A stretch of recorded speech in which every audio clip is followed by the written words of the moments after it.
Alright guys, let's do a super easy snow globe. This is a 15-ounce iridescent snow globe from Mother Tumbler. They are my favorite.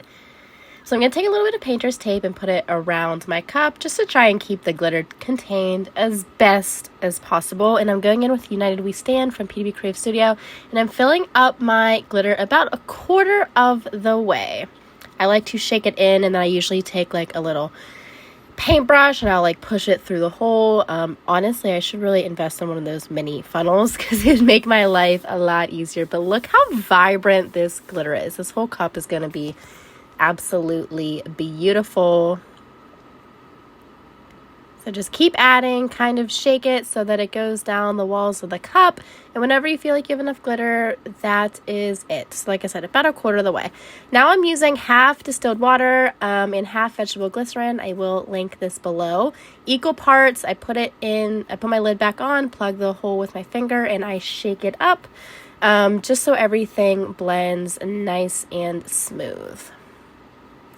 Now I'm going to fill up my snow globe about 3/4 of the way with my solution. I don't do it all the way at first because I then like to plug the hole with my finger and shake it vigorously to break up all of the glitter on the bottom. This is just how I do it. I know there's many methods to doing snow globes.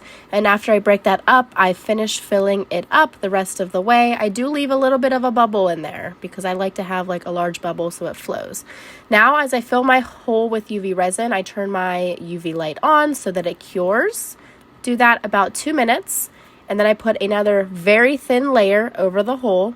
Cure that for 2 minutes, and then I put a thick layer on the whole bottom, and this just helps me make sure it's super sealed. I'll rub my hand over it to make sure it's not leaking, and I also like to sit it upright on my desk for about 20 minutes just to make sure it is fully sealed and it is not leaking. I like to tap with it with my finger to make sure it is hard, and then I start shaky. I don't let it gas off. I've never had an issue, but if that's what you think you need to do, that's totally fine. Like I said, there's many methods to go about this. This is a decal from Gracefully Created. It has a white backing. It's absolutely beautiful. My friend Julie made this. You should seal this with epoxy so that you don't feel the decal lines, but me personally, I'm probably going to keep this for myself. So I know these decals will hold up, but if you're selling it just so it's, you know, the best quality, I would recommend epoxying this. That is it for that. So now let's work on our lid. I am just rhinestoning the outer rim of my bamboo lid. I'm using Ocean Blue, Shanghai, and oh my gosh, I'm going to butcher this name. I'm not even going to pronounce it. I'll just type it below. These are all SS20s and they fit so great around the lid.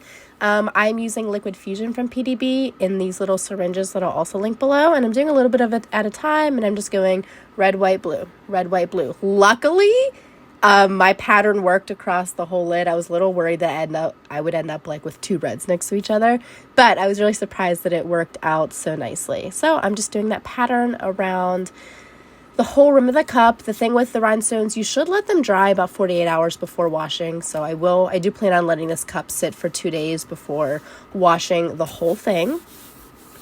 I am going to speed up this process here in a second.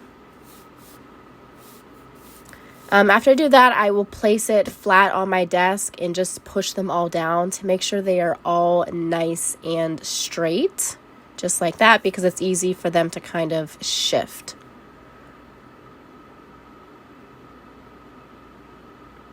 We're almost done. This was like the fastest tutorial ever. I love it so much.